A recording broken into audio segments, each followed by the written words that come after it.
Livro Eu e Minha Boca Grande, de Joyce Meyer. Capítulo 12. Não fale palavras torpes. A língua serena, com seu poder de cura, é árvore de vida, mas a perversa quebranta o espírito. Provérbios 15:4. Esse versículo espelha a mesma mensagem de Provérbios 18:21, que diz que com a língua ministramos vida ou morte. É por isso que por toda a palavra de Deus nos é dito que devemos ser cuidadosos ao usar a língua e prestar atenção em nossas palavras. Paulo disse em Efésios 4:29, não saia da vossa boca nenhuma palavra torpe, e sim unicamente a que for boa para edificação, conforme a necessidade, e assim transmita graça aos que ouvem. Você e eu nunca devemos falar coisas que façam com que as pessoas desistam. Não devemos nos deixar poluir com palavras negativas que saem de nossos lábios. O escritor de Provérbios que nos diz que a língua perversa quebranta o espírito. Observe que a palavra espírito é escrita com E minúsculo, porque não se refere ao Espírito Santo, e sim ao espírito humano. A depressão é outro problema criado e aumentado por palavras e pensamentos errados, os nossos ou de outras pessoas. Não usemos a língua para ferir, quebrantar ou deprimir, mas para curar, restaurar e encorajar. Engrandecendo o bem sobre o mal. Não te deixeis vencer do mal, mas vence, domine o mal com o bem. Romanos 12:21. O que creio que o Senhor quer nos ensinar é que em cada situação há algo bom e ruim, assim como nas pessoas há o bem e o mal. Todos os dias haverá algumas coisas que nos agradam e haverá coisas que podemos dispensar, por sermos filhos da luz, para engrandecer o Senhor. Ele quer que aprendamos a engrandecer o bem na vida, nos outros e em nós mesmos. Nesse sentido, engrandecer significa tornar maior. Quando levantamos nossa voz e dizemos, Senhor, nós te engrandecemos, tornamos Deus maior que todos os nossos problemas. Isso é o que Ele quer que façamos com o bem em nossa vida, torná-lo maior que o mal. Novamente, essa é uma escolha que precisamos renovar constantemente e continuamente, para que ela se torne um hábito em nós. Superando a fortaleza do negativismo. Porque as armas da nossa milícia não são carnais, armas feitas de carne e sangue, e sim poderosas em Deus, para destruir fortalezas, anulando nós sofismas. 2 Coríntios 10:4.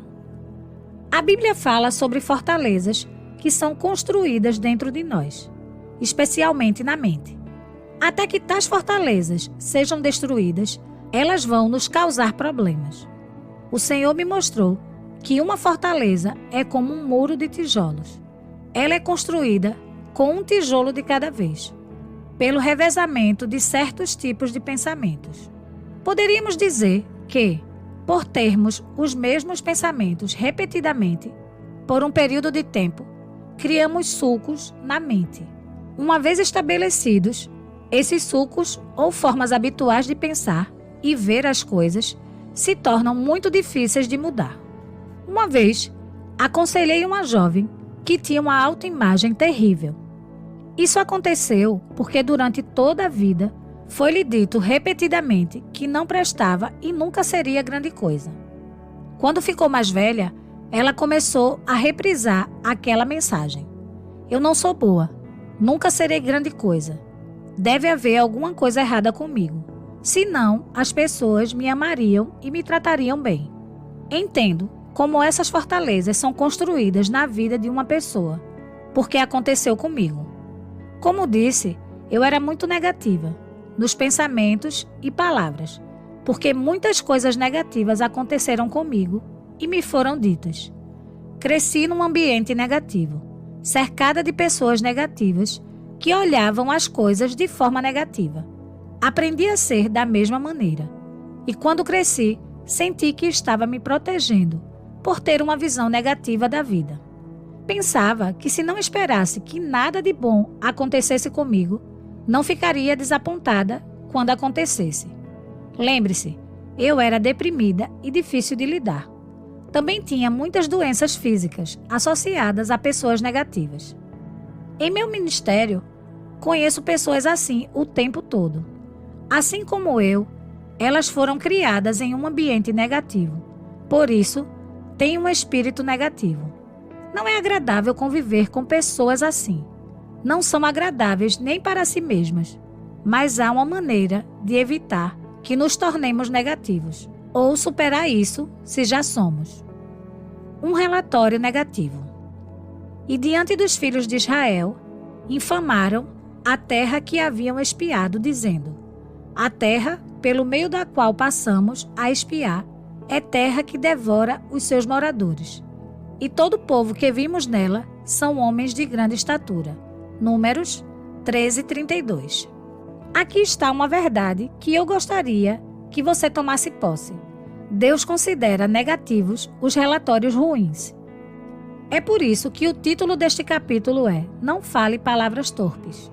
Além de não falar negativamente sobre as circunstâncias, como os espias hebreus fizeram e foram corrigidos pelo Senhor, também não devemos falar negativamente sobre outras pessoas. Você conhece alguém que seja perfeito? Já encontrou o pastor perfeito? A igreja perfeita? Ou o lugar de trabalho perfeito? Você vive numa vizinhança perfeita? Alguém ao seu redor mantém a casa, o carro e o quintal em perfeitas condições? Tudo ligado a esse reino natural tem um pouco de decadência. O apóstolo Paulo nos diz que, quando Jesus voltar para nos receber, seremos transformados de corruptíveis para incorruptível. 1 Coríntios 15, 51 a 55. Mas enquanto estivermos aqui, neste reino terreno, sempre teremos de lidar com a corrupção. Assim como nós, muitas pessoas são um saco de mistura. A maioria tem algumas coisas boa e má, tal como nós. Deus não quer que aumentemos o mal nos outros ou em nós mesmos. Ele quer que aumentemos o bem. O apóstolo Pedro diz que o amor cobre uma multidão de pecados. 1 Pedro 4, 8. É o que você e eu devemos fazer. Devemos cobrir, não expor as imperfeições das pessoas. Não estou falando de fechar os olhos para tudo de ruim nesta vida ou nunca reconhecê-lo e lidar com ele. O que estou tratando neste estudo não é das nossas ações externas, mas dos pensamentos que ocupam a mente e das palavras que saem de nossa boca. Não importa se uma pessoa está agindo mal comigo ou com você. Contar a todo mundo o que está acontecendo conosco não vai melhorar nada a situação. Há somente uma coisa que vai fazê-la melhorar: voltarmos-nos para o Senhor e clamar pela sua ajuda. A razão pela qual precisamos parar de correr para os outros, queixando-nos de nossas situações, é porque, quando agimos assim, outro tijolo é acrescentado à fortaleza que está sendo construída em nossas vidas. Isso não significa que nunca devemos falar sobre nossa situação ou problema. Se precisarmos de aconselhamento nessa área, devemos buscá-lo. Se pudermos falar do problema com alguém que tem o poder de mudar isso em nós, então, por todos os meios, devemos buscá-lo. Mas só levar histórias vãs sobre uma situação negativa não vai melhorá-la, só vai piorá-la. Não estou dizendo que nunca devemos falar sobre nossos problemas. Estou dizendo que precisamos falar com propósito. Em Mateus 12:36, Jesus disse que daremos conta de nossas palavras frívolas, o que a versão King James chama de toda palavra vã. Precisamos manter essa verdade em nossa mente antes de abrir a boca. Esse foi o erro que os espias cometeram e foram corrigidos pelo Senhor por entregar um relatório ruim, negativo, a Moisés e ao povo de Israel. Relatório bom ou ruim? A cabo de 40 dias voltaram de espiar a terra. Caminharam e vieram a Moisés e a Arão, e a toda a congregação dos filhos de Israel no deserto de Parã, a Cádiz. Deram-lhe conta a ele e a toda a congregação, e mostraram-lhe o fruto da terra. Relataram a Moisés e disseram: Fomos à terra a que nos enviaste, e verdadeiramente mana leite e mel. Este é o fruto dela. O povo, porém, que habita nessa terra é poderoso, e as cidades muito grandes e fortificadas. Também vimos ali os filhos de Anak, de grande estatura e coragem. Então Calebe fez calar o povo perante Moisés e disse: Eia, subamos e possuamos a terra, porque certamente prevaleceremos contra ela. Porém, os homens que com ele tinham subido disseram: Não podemos subir contra aquele povo de Canaã, porque é mais forte do que nós. E diante dos filhos de Israel, inflamaram a terra que haviam espiado, dizendo: A terra pelo meio da qual passamos a espiar é terra que devora os seus moradores. E todo o povo que vimos nela são homens de grande estatura. Também vimos ali gigantes. Os filhos de Anak são descendentes de gigante. E éramos aos nossos próprios olhos como gafanhotos. E assim também o éramos aos seus olhos. Números 13, 25 a 28 e 30 a 33. Quando os 12 espias voltaram da expedição de reconhecimento na terra prometida, somente Josué e Calebe deram um relatório favorável. Os outros 10 produziram um relatório ruim ou negativo. Não foram todos para o mesmo lugar e não experimentaram as mesmas coisas? Então por que essa divergência em seus relatórios? Você sabia que 5 pessoas podem ser confrontadas com a mesma tribulação? 4 podem ser totalmente derrotadas, simplesmente por causa da sua atitude. E uma pode sair vitoriosa pela mesma razão? Por que a diferença? Porque uma escolhe engrandecer o bom, enquanto as outras escolhem engrandecer o ruim. Lembre-se, assim como na história dos gigantes de Canaã, tudo o que é engrandecido se torna ainda maior aos olhos daquele que está engrandecendo. Seja o que for que estejamos falando, isso é o que vai se realizar, seja negativo ou positivo. Mantenha o vaso purificado e preparado para o uso do mestre. Ora, numa grande casa não há somente utensílios de ouro e de prata, há também utensílios de madeira e de barro, alguns para honra, outros, porém, para desonra. Assim, pois, se alguém a si mesmo se purificar do que é impuro e vil, que se separa do contato com influências corruptas e contaminadas, destes erros será utensílios para a honra, santificado e útil ao seu possuidor, estando preparado para toda boa obra. 2 Timóteo 2, 20 e 21. É difícil não falar sobre os nossos problemas. Você sabe por quê? Porque queremos compaixão. Se continuarmos a falar para todo mundo como nos sentimos e como as coisas estão horríveis, não vai demorar muito e não haverá mais ninguém com quem conversar. É possível cansar as pessoas com os nossos relatórios negativos, mesmo aquelas que mais se importam conosco. Não importa o quanto nos amem, elas não querem ouvir aqueles mesmos relatórios negativos dia após dia.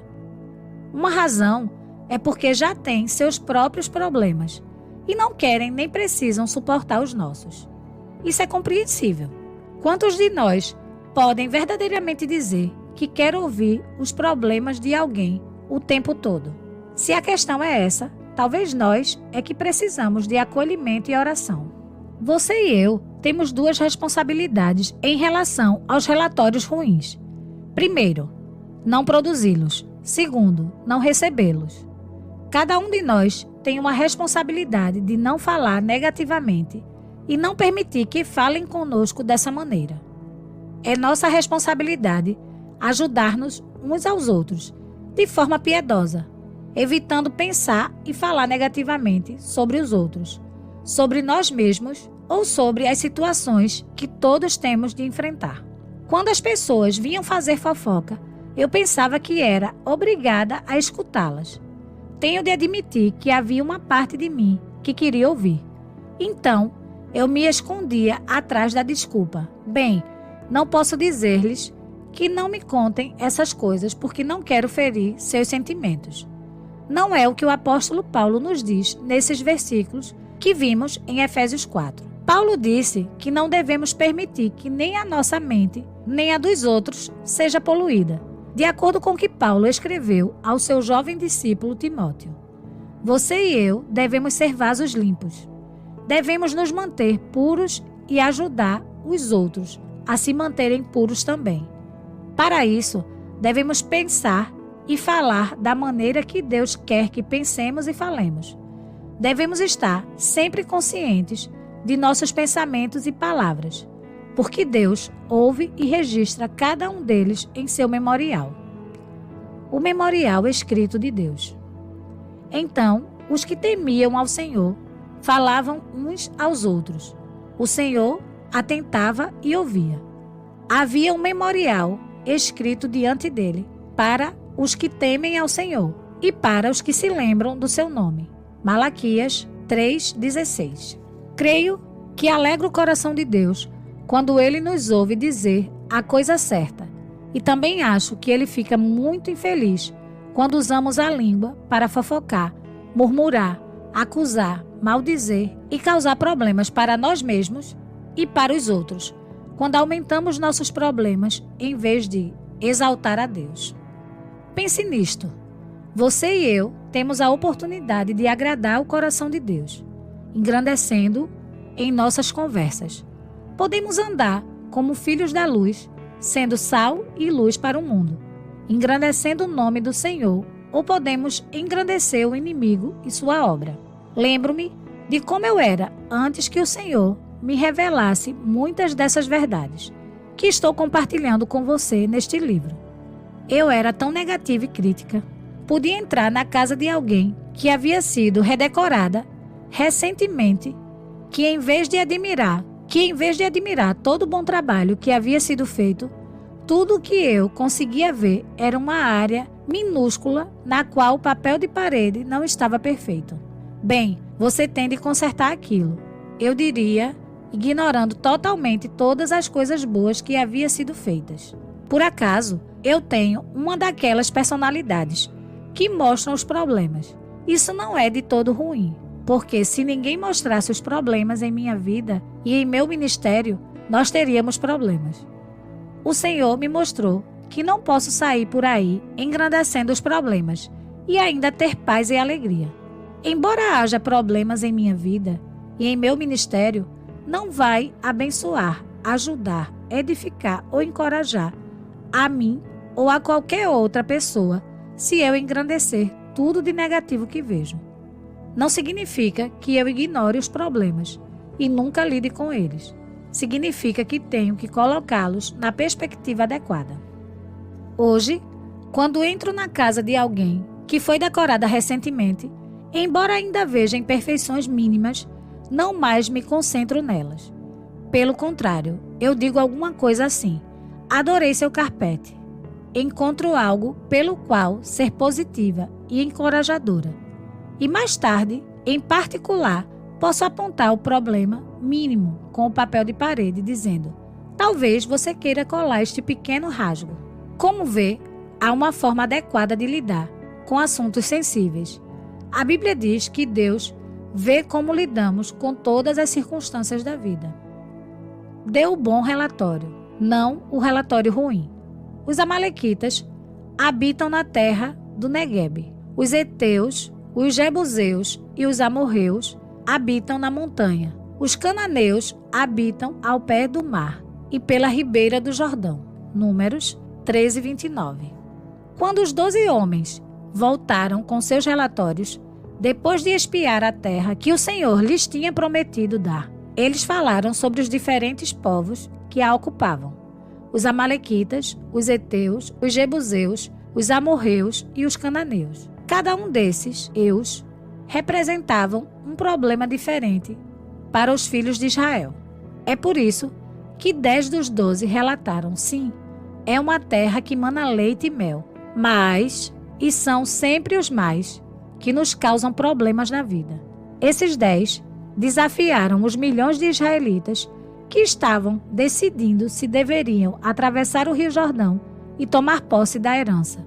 Quando começaram a ouvir o relatório ruim dos 10 espias medrosos, eles ficaram impregnados do mesmo espírito e começaram a murmurar, a duvidar e a temer.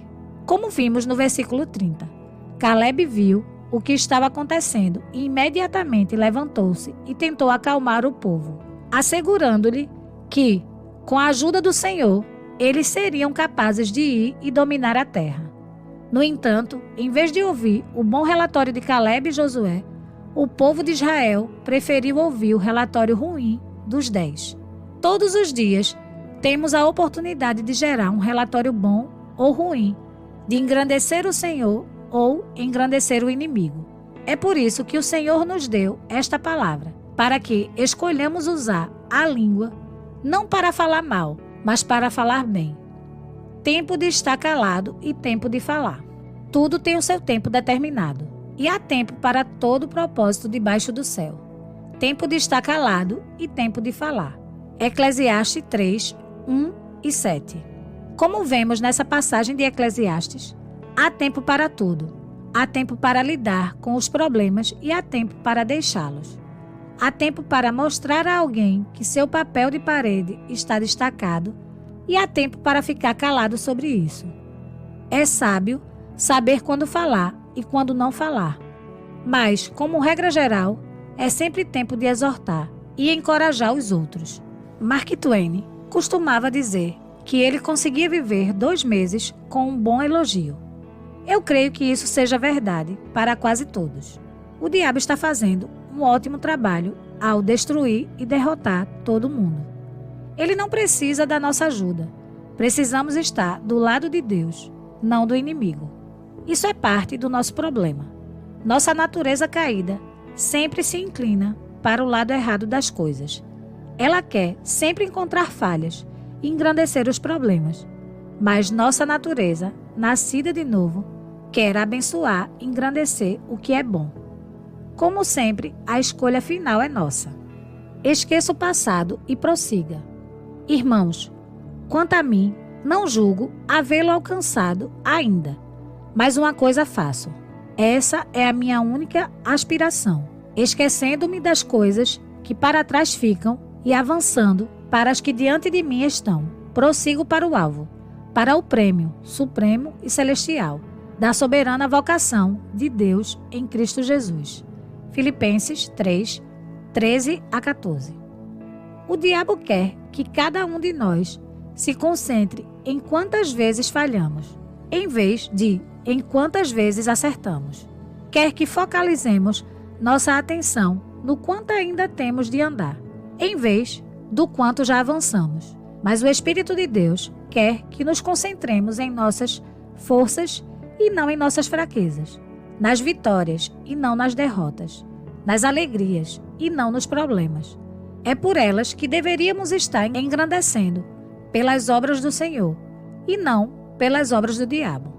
E precisamos ajudar os outros a aprender a fazer isso também. Frequentemente, as pessoas dizem: Joyce, eu não sei qual é o meu ministério. Eu lhes digo: bem, até que o Senhor revele a você, porque não tenta o ministério de exortação, encorajamento e edificação. Estas coisas são sempre nosso ministério. É sempre o nosso chamado estimular os outros a buscar o que elas podem ser em Cristo Jesus e encorajá-las a se esforçarem rumo ao prêmio. Não vamos aumentar o ruim, vamos aumentar o bom. Vamos aumentá-lo falando sobre ele, sendo positivos em nossos pensamentos, atitudes, posturas, palavras e ações. Como compartilhei com você, eu era tão negativa que não conseguia sequer ver o positivo. Eu lutava e lutava, até que finalmente o Senhor me disse: Joyce, se me der sua mente, algum dia você será tão positiva quanto é negativa agora. O Senhor queria que eu desistisse de tentar fazer as coisas pela vontade da carne e começasse a confiar somente nele para me ajudar. Se você é negativo, não sugiro que faça um plano de 10 passos para se tornar uma pessoa positiva. Pelo contrário, sugiro que você entregue sua vontade ao Senhor, que é todo positivo. Diga-lhe: Senhor, eu quero ser como tu. Ajuda-me a ser positivo e não mais negativo. Peça a Deus para mudar você. Filipenses 1:6. Faça o que Deus disser a você para fazer. Coopere com seu espírito e siga sua liderança e orientação, enquanto você passa da escuridão para a luz, do negativismo para o positivismo, da morte para a vida. A parte de Deus e a nossa parte. Minha aliança com ele, minha parte com Levi, foi de vida e paz. Ambas lhe dei, eu, para que, a parte dele, me temesse, reverenciasse e adorasse. Com efeito, o sacerdote, ele me temeu e tremeu por causa do meu nome. A verdadeira instrução esteve na sua boca, e a injustiça não se achou nos seus lábios. Andou comigo em paz e em retidão, e da iniquidade apartou a muitos, porque os lábios do sacerdote, do levita, devem guardar o conhecimento, e da sua boca devem os homens procurar a instrução, porque ele é mensageiro do Senhor dos Exércitos. Malaquias 2:5-7. Essa passagem lida com os sacerdotes e o tipo de língua que eles têm de ter, por ser uma ministra do Evangelho, este assunto é sempre de grande interesse para mim. De acordo com Apocalipse 1:6, todos nós somos reis e sacerdotes, porque Jesus Cristo nos constituiu reino, uma raça real, sacerdote para o seu Deus e Pai. A Ele a glória e o domínio, pelos séculos dos séculos. Amém. Assim seja.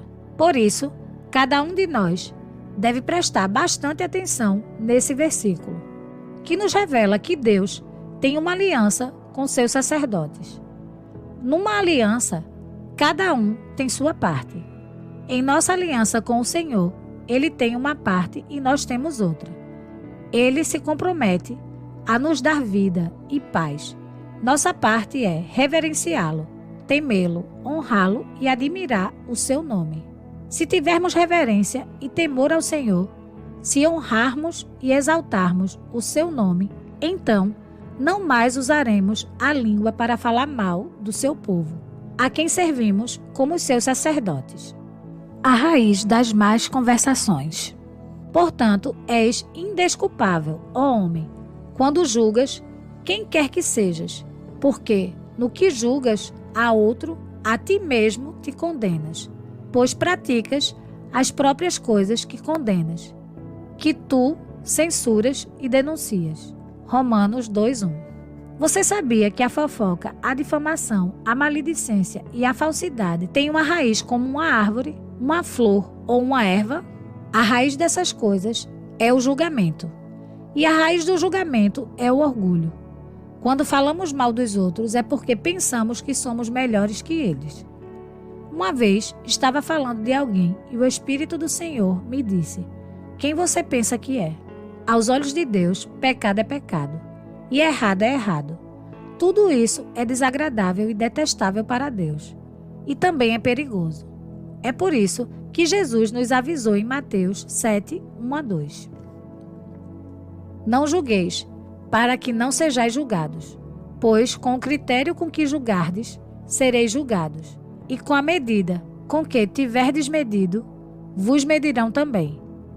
E nos versículos 3-5 da Bíblia Viva, ele continua dizendo: e por que se preocupar com um cisco no olho de um irmão, quando você tem uma tábua no seu próprio olho? Você diria: amigo, deixe-me ajudar você a tirar esse cisco do seu olho, quando você mesmo nem pode enxergar com uma tábua em seu próprio olho? Fingido, livre-se da tábua primeiro. Assim, você poderá enxergar para ajudar seu irmão. Minha parafrase dessa passagem é: por que tentar tirar a trave do olho do seu irmão quando você tem um poste telefônico no seu? Eu entendo o que o Senhor quis dizer quando me disse: quem você pensa que é? Porque continuou dizendo: é do meu filho que você está falando. A partir daquela experiência, aprendi a ser muito cuidadosa ao criticar, julgar e condenar outras pessoas, principalmente outros crentes, porque, como ministra, sacerdotisa, essa é uma violação do meu chamado divino. Como você é um sacerdote para o nosso Deus, essa atitude é uma violação do seu chamado divino. Mantenha a verdadeira instrução em sua boca. A verdadeira instrução esteve na sua boca, e a injustiça não se achou nos seus lábios. Andou comigo em paz e em retidão, e da iniquidade apartou a muitos. Porque os lábios do sacerdote devem guardar o conhecimento, e da sua boca devem os homens procurar a instrução, porque ele é mensageiro do Senhor dos Exércitos. Malaquias 2, 6 a 7. Somos sacerdotes e reis para nosso Deus. Por isso precisamos manter a verdadeira instrução em nossa boca, e não mais julgar, criticar ou condenar. Não ser um fofoqueiro ou intrometido. E não seja intrometido. Não sofra, porém, nenhum de vós como assassino ou ladrão, ou malfeitor, ou como quem se intromete em negócios de outrem, infringindo o direito deles. 1 Pedro 4,15. A tradução desse versículo na Bíblia Viva é: não quero ouvir falar de vocês sofrerem por cometer assassinato, ou roubar, ou fazer desordem, ou por serem abelhudos, e se intrometerem nos negócios dos outros. O que é intrometido? Uma versão do Webster define intrometido como alguém que se preocupa com os assuntos dos outros. Outro dicionário, o Webster, diz: uma pessoa xereta, abelhuda. Minha definição de uma pessoa intrometida é aquela que desenterra relatórios ruins e se encarrega de espalhá-los, por meio de fofoca, difamação, cochichos e assim por diante. O Webster define fofoca como aquele que habitualmente repete rumores ou fatos íntimos ou particulares. Engajar ou espalhar fofocas. Minha definição de fofoca é aquele que aumenta e sensacionaliza rumores e informação parcial. Um difamador nós já definimos. Difamador são aqueles que se dedicam a encontrar falhas na conduta dos outros e espalham suas insinuações e críticas na igreja. Difamar do Webster. Modo de expressar declarações difamatórias e injuriosas à reputação ou bem-estar de uma pessoa. Um relatório ou declaração maliciosa. Proferir relatórios prejudiciais. Cochichar está definido no dicionário Webster como uma crença, rumores ou sugestão expressa secretamente, um cochicho impróprio. Falar mansamente ou publicamente como se fofocando, difamando ou intrigando. Uma pessoa que cochicha, sussurra ou fala em segredo, para fofocar, difamar ou fazer intrigas. Quando pensamos nessas definições, ser um intrometido, fofoqueiro ou ainda um difamador parece não ser tão grave quanto ser um assassino, malicioso, ladrão ou criminoso. Mas o apóstolo Paulo considera tudo isso como pecado aos olhos de Deus. Outra grande instrução para levar em conta é encontrada em 1 Tessalonicenses 4:11. E a diligenciardes por viver tranquilamente, cuidar do que é vosso e trabalhar com as próprias mãos, como vos ordenamos. O pecado do exagero. O Senhor me revelou que até mesmo o hábito inofensivo de exagerar é tão pecaminoso quanto qualquer um desses outros. Porque sempre queremos exagerar. Porque queremos que as coisas pareçam melhores do que são, quando são boas, e piores, quando são más. Parece ser da natureza da carne enxergar e colocar as coisas de maneira desproporcional. Nessa passagem, o Senhor diz que a boca de seus sacerdotes é para guardar e manter puro o conhecimento de sua lei. Por quê? Porque as pessoas buscam, indagam e exigem a instrução da boca do sacerdote. que é o mensageiro de Deus. Como mensageiro de Deus, seus porta-vozes, devemos nos certificar se há instrução da verdade e da bondade em nossa boca, e se não falamos mal com nossa língua.